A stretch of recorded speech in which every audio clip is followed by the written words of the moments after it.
All right, Scott, 2 more events in the books. Let's work our way backwards. Let's start with tonight. Main event, you got a new champion in the bantamweight division. What did you think of the fight? And as a promoter, how excited are you to promote a champ like Juan Archuleta now?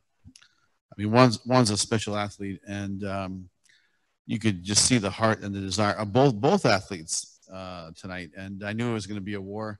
We had some debates as to internally who we thought might win, but you know, I'm happy for him because he's been with us quite a while, and he has earned his stripes up the ranks. And you know, when he decided to drop down to 35, we wanted to put this fight together, and I'm glad we did because it was spectacular.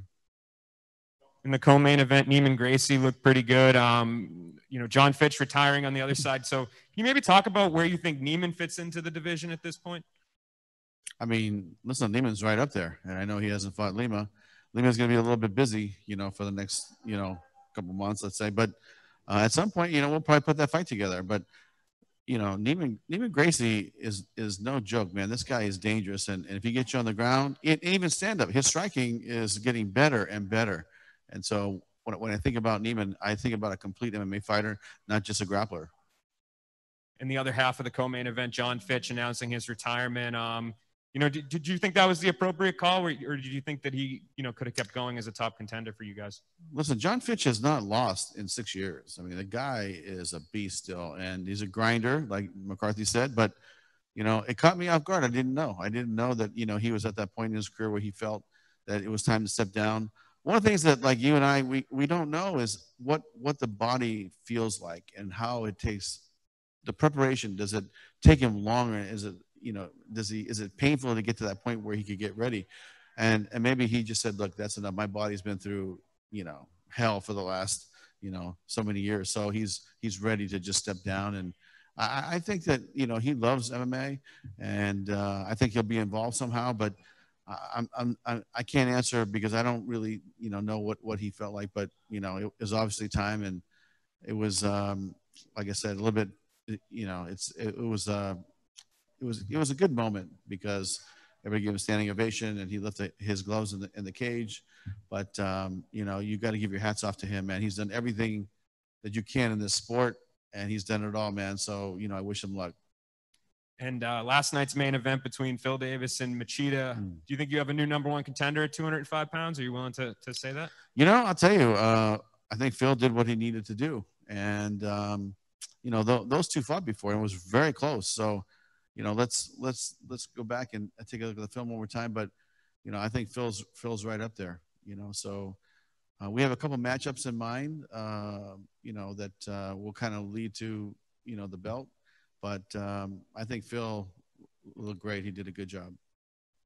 Tonight also marked the end of the Paramount Network era. So can you kind of sum up that chapter for Bellator and yourself? You know, I'll tell you, it's when I think about Paramount, you know, being formerly Spike TV. I mean, really, it was the genesis of modern day mixed martial arts, and the popularity boomed because they chose to greenlight a reality show that made mixed martial arts popular and became very famous. And to me, if Viacom and, you know, the Spike TV didn't do it at that time, who knows if we would be here right now, right? So I got to give my hats off to Viacom and Paramount. They have always been supporting mixed martial arts since 2005. And so Bellator had you know, a great partner in Paramount. And I want to thank them for, you know, all their contribution and the, you know, basically the support for Bellator to get to this point. But now that the merger happened, and that's one of the beauty of this company is that, you know, when you look at the platforms available, you know, for Bellator now, I think that it could end up being a multi-platform product like it is now. I mean, we have a channel on Pluto TV that's doing amazing numbers, by the way. And we're on CBS Sports Network already with the Recharge show. Now we're going to come over and do some fights on CBS Sports Network. But the undercards will all air on CBSSports.com. So I think we're going to bring a whole new sports audience in. And that's one of the beauties of this deal. Going back to Phil Davis, yesterday he mentioned that if Vadim isn't ready, he's not willing to wait forever for a title fight. So his theory was, well, if it's not Vadim, it's Corianis. If it's Vadim, I'll get Corianis later. Is the likeliness either going to be a title fight for Phil, or it's going to be him welcoming Corianis into Bellator? I mean, that's definitely a possibility. I got, I haven't really talked to my guys about it, but I think that's definitely a possibility. And with Nemkov, we haven't really spoken since he departed to Russia, but we're definitely going to reach out and ask him when he'll be ready to go again, because, we'd like him to fight soon, because he had a great performance against Petr. And I think that, you saw a star being born, here at the Mohegan Sun on that night. Going back to the idea also of future title fights, it seems like Pettis is the obvious guy next for Juan. Is that not even an if but a when? And also Liz Carmouche gets her win today. McFarlane doesn't seem to have a clear favorite for a contender. Is a Liz Carmouche McFarlane friends battle? Is it another not if but when fight? Well, I tell you, Pettis is definitely something that we're talking about to fight Juan next.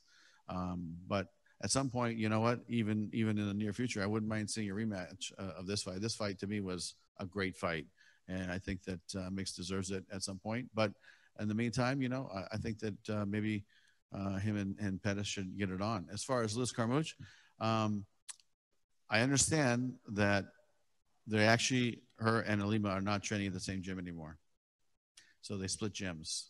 And I think that they realize they're going to fight each other at some point. So whether it happens now or happens in the tournament, or, if we have the tournament at 125, then I think that, they will see each other at some point. Early in the show, another fight ends on an illegal strike that ends the fight. That happened twice last night with 2 groin strikes. When that happened in the beginning of the show, was it a moment like, oh God, not again? I tell you, as a promoter, of course, you want to see clean, great matchups. I think our televised portion of tonight's card was great, and some of the undercard fights were great. But it's like the undercard fights are there to provide an opportunity for the young guys to get experience, right? So I just think that was a lack of experience and getting kind of adrenalized and in the moment kind of shot. I don't think it was intentional. But you know what? I can honestly say, yes, I did take a second breath here on that one, because I think, oh my gosh, here we go again, right? It was, last night was something that, as a promoter, you don't like to see fights end in illegal blows, but, we just had a weird night last night. But I think we came back strong today, and I think you saw some great fights today. Regarding the heavyweight division, I'm curious to know, are you considering the Czech Congo Johnson fight to be maybe a #1 contenders fight for Ryan Bader's title? I'll tell you, I think that that's something that I always like to reserve judgment, because I like the fight to happen and then see how they look. But whoever wins that fight, if they have a great performance, I think that's the case.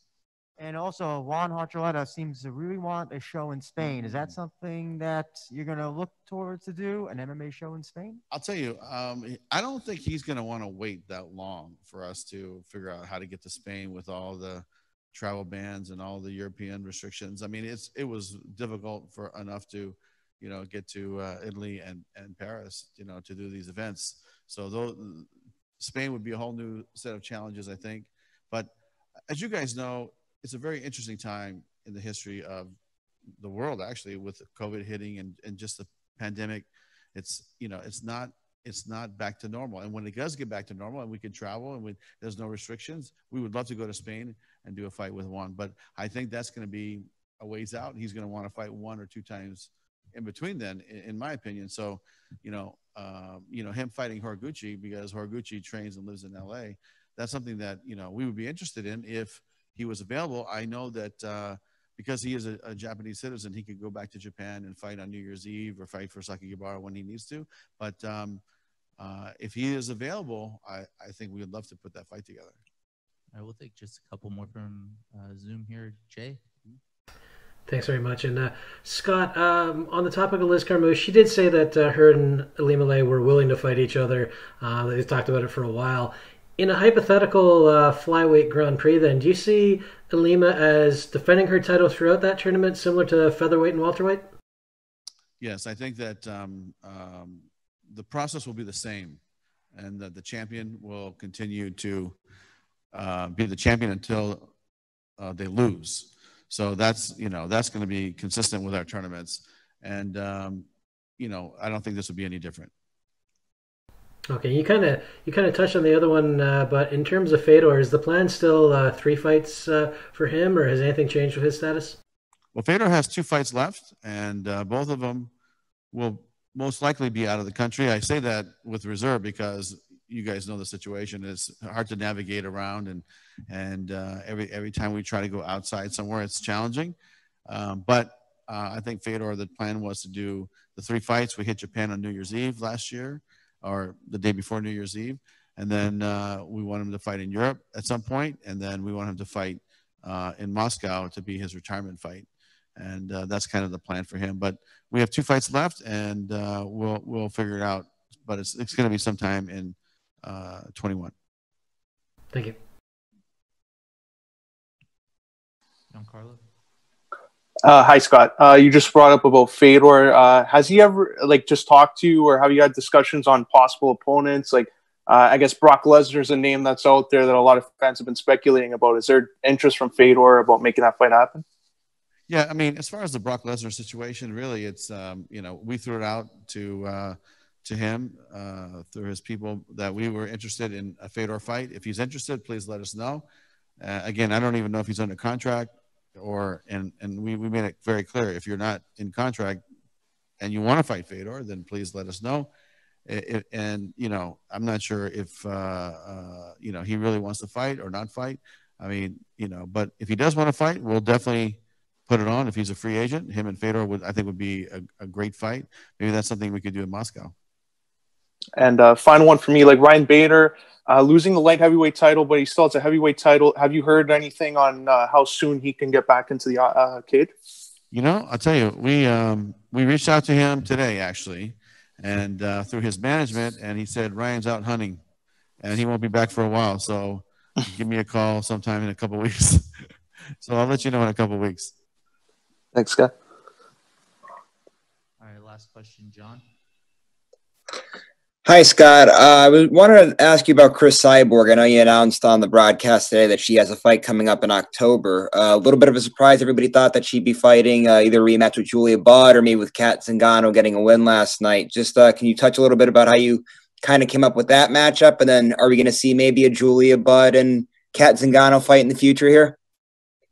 Yeah, I mean, the matchups for Kat and Julia, we have not put opponents, up for them yet. So that's something that we're still in discussion. But, listen, Arlene is no joke. I mean, she's heavy-handed. She wants this fight. And, it's something that Cyborg welcomes, because Cyborg will fight anybody, and so we feel like this will be a great fight. So to me, we put this fight together. And then, as we move forward, listen, Cyborg will fight Julia Budd again, because Julia keeps asking the fighter as well. So we got some great fights ahead for Cyborg. And as far as Kat Zingano, look, she fought last night for the first time in 2 years. And to me, she still looked athletic. She still looked fast. She could do her thing. But, I think she needs a couple fights. And then, then she could end up fighting Cyborg if she continues to win. Dan? Hey, Scott. Great night tonight. I know that we were talking about the heavyweights before. Someone that was recently brought up not too long ago was Jake Hager. And I know that in AEW, he keeps on bringing up Bellator, and the announcers bring them up. Is there any plan for him moving forward? I know that traveling-wise and mixing sports-wise, it might be difficult due to COVID-19, but do you have a timeline? Oh, you know what? Actually, we don't, but I'd like to see him back as soon as possible, because, one thing when we're having Bobby Lashley fight or Hager fight, it's like, they have great skills, and they're making the transition to becoming mixed martial artists. And, Hager is somebody that I feel like if he could just get enough fights and get enough reps in, he could go, and, I think he could, sky would be the limit. So to me, as soon as he wants to come back, we'll do it. But there's nothing set right now. Thank you. All right. Thank you, everybody. Thank you, guys.